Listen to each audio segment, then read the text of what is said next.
What if your body became both the subject and the storyteller of your journey through illness? Welcome to a special episode of Stage Zero, where we explore the narratives of resilience beyond cancer. Today, we're joined by Sara J. Winston, a New York-based artist who transforms her experience with multiple sclerosis into compelling visual narratives. Let's start with 0 to 60, which is a 3 rapid-fire round questions to get us going. Are you ready? I'm ready. Thank you, Tatiana. Perfect. If your chronic illness were a person, what name would you give it and why?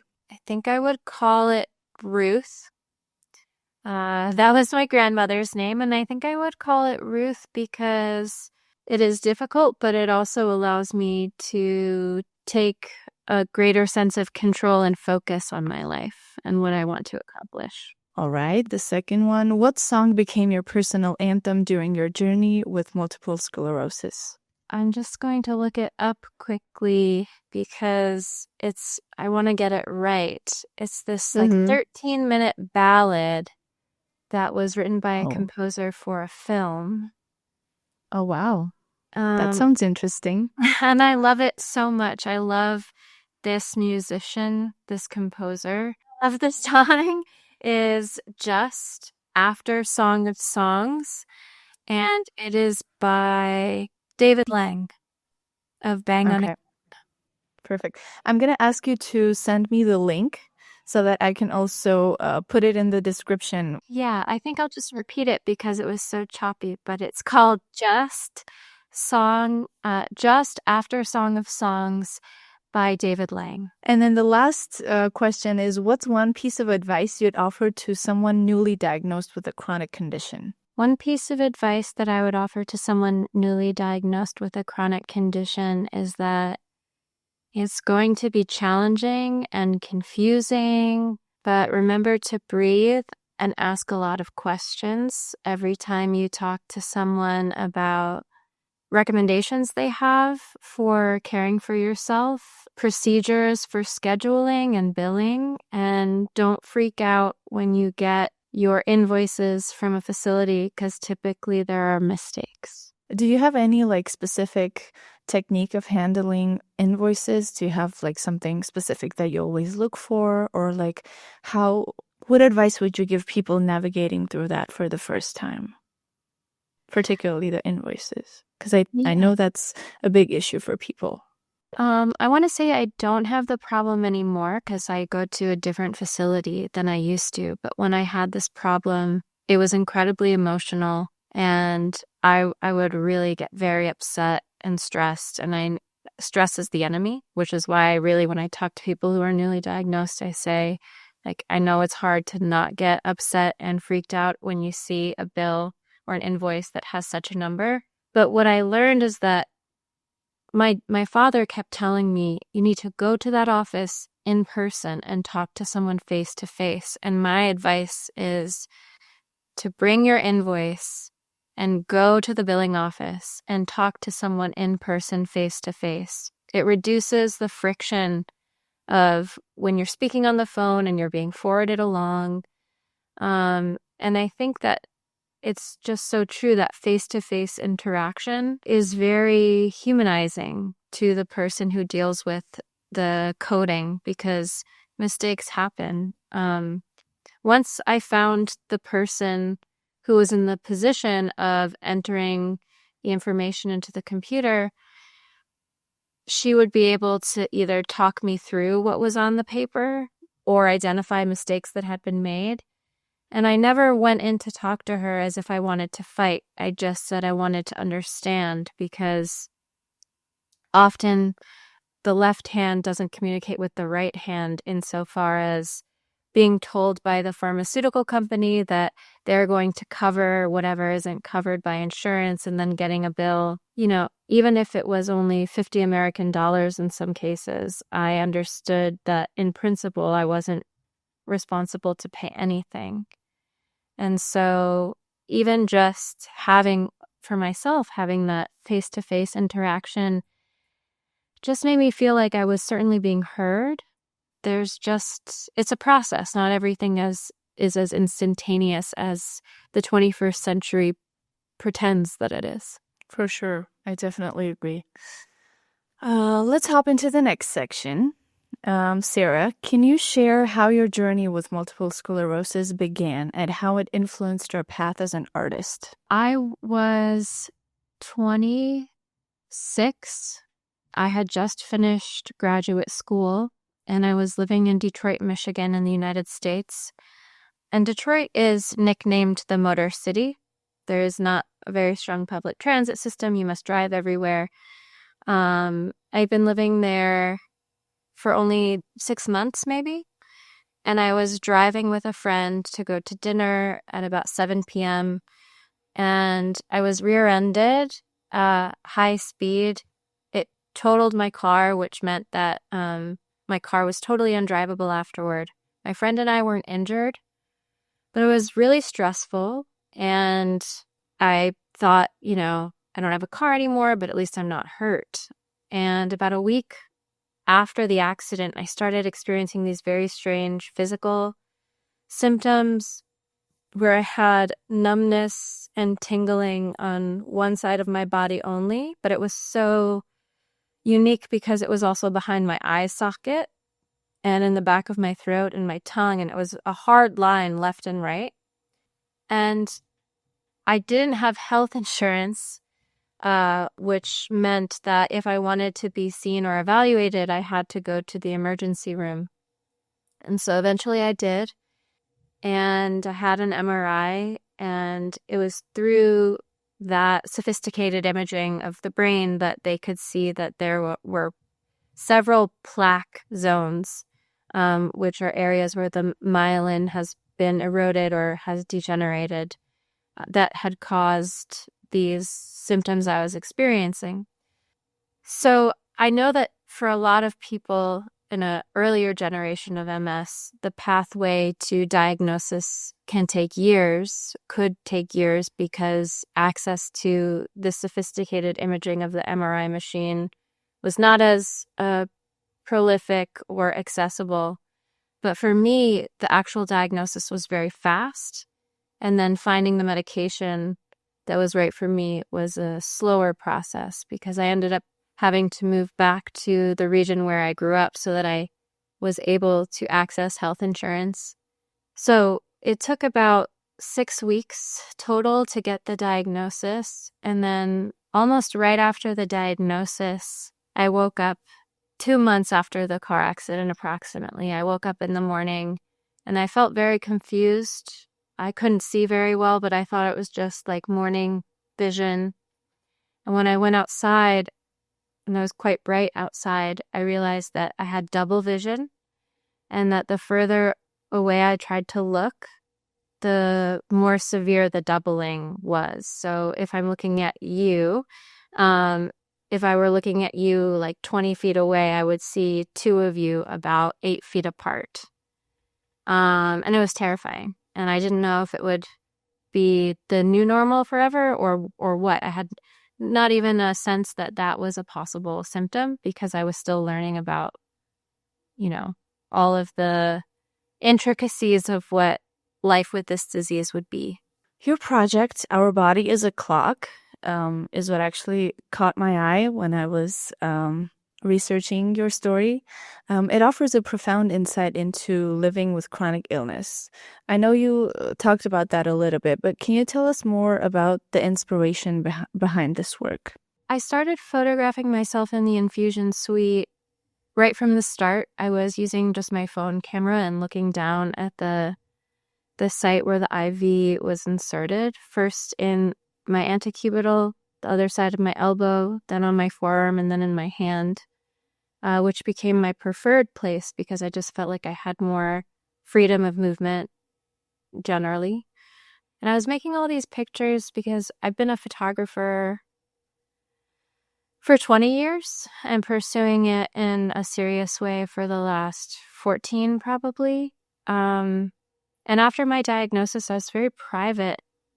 I only told my parents, my partner, and I was slowly telling friends of mine, but I was having a hard time communicating what the illness is because I didn't even really know. And And everyone came to it with their own assumptions. Like, oh, my grandmother died of MS, or I can't recall the other kind of strange reactions. How much time do you have? So I was dealing with a lot of the stress and confusion by taking these pictures on my phone. And I think of myself as a shy photographer. I'm not really a generalist in terms of how I make pictures. I make still lives and look inward frequently. And so I didn't want to be disruptive in the infusion center with my kit being like my tripod and my bigger camera. So I started just quietly photographing myself with my phone in 2014 when my infusions began. And it was just a routine, like how I spent my time. I'd probably spend half of the time in the suite I was in making pictures, thinking just about like color, form, and shape and having fun. And then in 2019, I had a child and I had been off my medication for some time, and I had a pretty extreme flare, and I had to have a nurse come to my house to administer some IV steroids.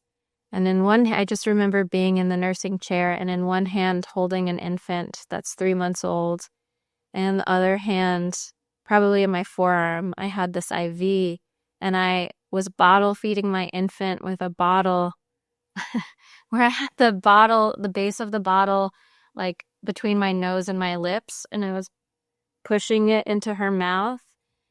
And I asked my husband to take a picture with my phone. And then I realized I needed to be the one in control of something.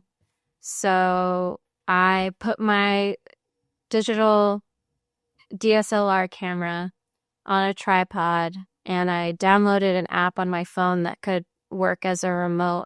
And I took probably between 200 and 400 pictures of she and I, where I think it's called an easy pump, which is a device that doesn't need to be suspended on a pole so that gravity does its thing for the drip to happen. It's more like a vacuum sort of, I don't know how this works, but you could put it in your pocket. It's meant to be more discreet. So we had the easy pump and the infant, and I'm nursing, and that was the start of the way that the pictures in our body in a clock have been selected. Now, the way I've been editing it and sequencing it, the pictures that I made with my phone are still out there. They're still in the archive of the work. But from 2019, that first infusion with my daughter, until yesterday was my last infusion, I now go into the doctor's office or the hospital with my tripod, my DSLR, my point and shoot film camera, and typically one or two other film cameras. And I really think of like, it's my job, and maybe not as serious as a job, but it's my way of taking back some agency when I'm in that room, because I can, within reason, I can do whatever I want or whatever I need to do for me. And making this record or making these pictures, which I don't really think of as documentary pictures, making these pictures is something that I'm just doing for me and now for my community, because it's become really empowering for other people too, which is really cool. Yes, definitely. And reading about your story, one of the most compelling things for me was how it just started off as you, like you said, trying to take back some agency, and it turned into this big kind of project where it empowers also your community, which I think is very important for anyone going through what you're going through.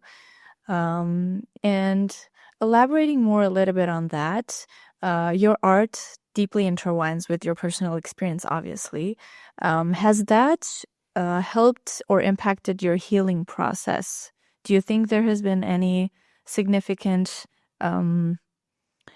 impact on how you actually felt physically, aside from the emotional part? I would speculate that it has had an impact. Maybe, even just for the reason that paying so much attention to my camera and to the process, the technical process of making pictures and the focus that's required to do that work well, it takes me out of just a doom and gloom kind of place where, I can go there plenty outside of the suite, but being in those moments in the infusion center, I think it's been really important for me to have focus on something else, to think about the parameters of being in this little, 3-foot by 6-foot space. How do you make a picture in there? How do you make a picture of a person that's interesting, if not beautiful, compelling, tells a story, but doesn't tell a story about, I have a hard time when people look at the pictures and all they communicate that they feel is sadness and mortality, where I think that there's so much hope actually in the pictures, and that the medication, despite all the angst of getting it, it is hope. It is life. It is really powerful. And I think being able to make the pictures and transform my own way of thinking, I wouldn't go so far as to say it's optimistic, but it's not just dreadful. And I think that I have this process and this art practice to thank for that. Definitely. Speaking of your art, you've published several photo books, including A Lick and a Promise, if I'm not mistaken, and Homesick. Could you elaborate more on these works, how they also reflect your journey? Yes. So Homesick was a book I published in 2015, and the pictures that I made that are in that book were all made in 2014 as I was being diagnosed and relocating back to the Hudson Valley where I'm from, which is where I'm talking to you from today, the Hudson Valley of New York State, in the US. And during that period was when I was having that extreme double vision. And so I was using my camera as, I always say this because it feels like we don't usually think of cameras this way, but I was using it as an assistive tool, like a walking cane, but for my eyes, because I would use the autofocus functions of my camera to basically allow me to see things beyond an arm's length that I couldn't see. And I commissioned a friend of mine to write a selection of very short vignettes. After I'd selected the pictures, I asked her to really study the pictures and create narrative forms out of what she was seeing. And I didn't want there to be any mention of MS or anything specific, because at that time I was really in this kind of cocoon of, I was afraid about finding work and any stigma or bigotry that I might encounter if I started publishing very openly about what I was doing. And at that time I had only told maybe 2 of my friends, this writer included. And it's still available. It was published in a very small edition of 500 copies, but it has been slowly moving. And the people who it really resonates with, they've written about it or reached out to me to say it just feels like something has gone wrong. Like there has been some kind of emergency and I don't know what it is, but that is like the mystery about it is what appeals, the appeal from it might be. And then after I had the experience of publishing Homesick, I worked with a fine bookmaker, so someone who is incredibly trained and practiced at making books by hand. And we made an edition of, 50 copies of what I called A Lick and a Promise. So it was 2 years later, after living at home, in the home where I grew up, and getting my sight back and figuring out how to start my life again. I made pictures throughout that whole time. And that book included, for the first time, a short piece of writing where I identify very clearly what my disease is, relapsing remitting multiple sclerosis. And my dad also wrote a short piece about what it's like to have a child with a chronic illness that you can't fix. And it sold rather quickly. It's not available now, but the publisher and I are about to release a second edition probably at the end of the summer with a new afterword. But at that point in time, I felt safe because he was really pushing me to not be opaque about the story, but to actually be very direct because he thought it could help people. And I'm really indebted to him, Matt Austin, then of Candor Arts. Now his publishing company is called For the Birds Trapped in Airports out of Los Angeles, California. But I feel really indebted to him for the encouragement to just to feel some form of empowerment to talk directly about illness, my illness, but just that it could resonate and be sort of a healing guidepost for someone else. Definitely. I'm really thankful that you decided to pursue that path and make your voice heard, because I think that's very important. And speaking of that, what role does community and shared experience play in your work and personal resilience? Because I figure it should play a significant role. Yeah. Someone recently asked this question. I gave a public talk maybe just a week ago in Portland, Oregon. And I think I surprised myself when I said that my community is still forming, because I feel like as this work gets out there more widely, the community expands, and then I'm sort of recalibrating. But my immediate community, like my family, my extended family even, and the collaborators who I work with on the books, I feel like that the effort that goes into communicating all of this, that is healing, because it feels like such an invisible experience where, you know, it would be easy to not talk about it. It would be easy not to make the pictures. It would be, in some ways, easier not to be pushing so hard to try and get the work out there. But it doesn't feel right to allow this experience to continue to be silenced, whether it is people who are going through it because of cancer or the plethora of other illnesses that require this kind of ongoing care. Looking back, what aspects of your life have transformed the most since your diagnosis? Well, the way that I found the title Our Body is a Clock had to do with this kind of syncopation of the 28-day infusion schedule.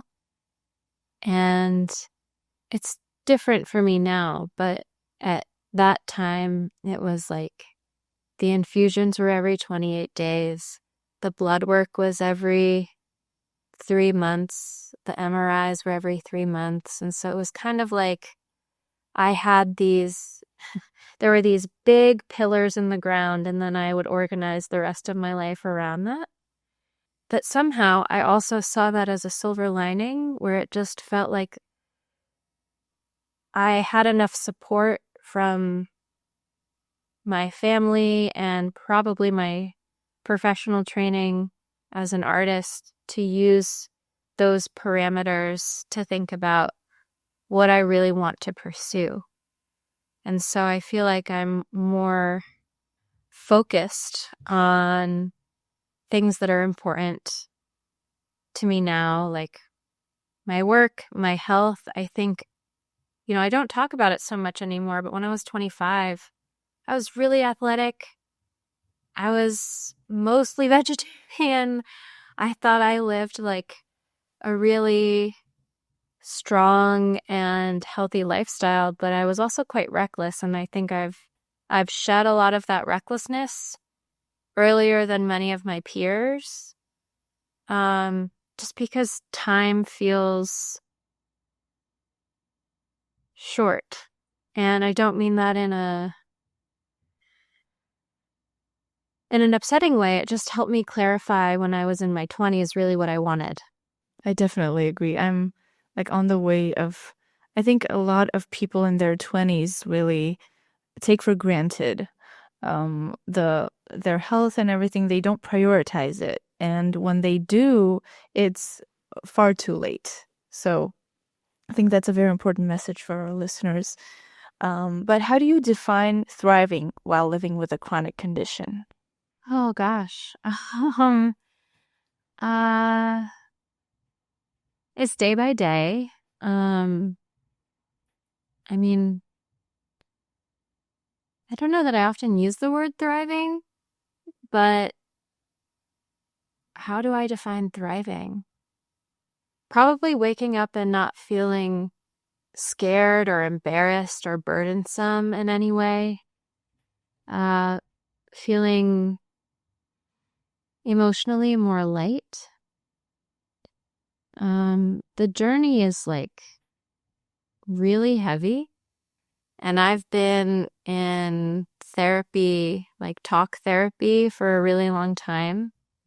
And I think between talk therapy and my art practice and my family support, that creates this braid in order to thrive, like the rope to hold on to thrive is created by those things. But it feels so fragile. I know you talked about this. You also talked about talk therapy. What's one piece of advice or a message just that you would want to get out there for our listeners who are navigating their own health challenges?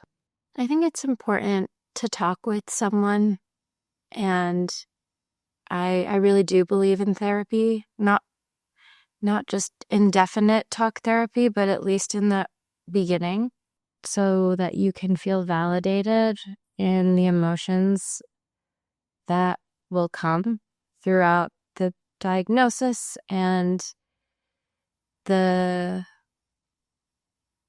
beginnings of finding your treatment and going through that. I think I remember not wanting to burden anyone in my life with the complicated thoughts that I was having. And I think, the other thing that I would say is that I remember as I would tell people, some people would sort of retreat and not be accessible to me. And it was hurtful, but it's okay to go back to them later and follow up with them later. Because many people just don't know what to say, and so they don't say anything, which I think might be better than saying things like, that's what my grandma died from. So Yeah, definitely. I hope that that's helpful for someone out there. We're all still learning, Mm-hmm. Yeah, for sure. I think some people just can't handle the heavy stuff, so it's not their fault, I guess, but, I guess it's important for other people who have a loved one with a chronic illness to just be mindful Yeah. of those things, just acknowledge it and just be a little bit more careful, I guess, toward those people, but also make them feel like a full human being, because they are. They are. So thank you so much, Sara, for sharing your journey and illuminating the intersection of art and chronic illness. I found your story very fascinating, and this conversation also, so thank you for that. Your work offers a powerful narrative of creativity and resilience. And to our listeners, healing takes many forms, and stories like Sara's remind us of the strength found in vulnerability and expression. This is Stage Zero. Thank you, everyone. Thank you. Don't forget to like, comment, share, and subscribe to OncoDaily on YouTube. Hit the bell icon to stay updated.